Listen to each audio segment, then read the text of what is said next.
یه روز یه پادشاهی سیب پوست میکنده، انگشتشو میبره. وزیرش میگه حتما یه حکمتی توشه، نگران نباش. پادشاه هم که به حکمت خدا و این چیزا اصلا اعتقادی نداشته، اعصابش خورد میشه، میگه سریع وزیر رو بندازین زندان. فردای همون روز پادشاه میره جنگل برای شکار.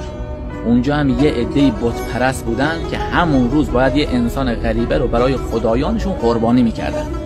اومدن پادشاه رو گرفتن، ولی سریع ولش کردن. چرا؟ چون اونا یه انسان از لحاظ جسمی کاملا سالم نیاز داشتن. پادشاه هم که انگشتشو بریده بود، پس ولش کردن رفت. پادشاه رفت قصرشو، رفت در زندان. به وزیرش گفت من که حکمت انگشت بریدنمو فهمیدم، حکمت این که تو رفتی زندان چی بود؟ وزیر میگه اگه من نمیرفتم زندان حتما همراه تو میومدم شکار و چون من سالم بودم منو میبردن برای قربانی. اینم حکمت زندان رفتن من. اگر به حکمت خدا اعتقاد داری لایک کن و ارسال کن تا همه ببینن.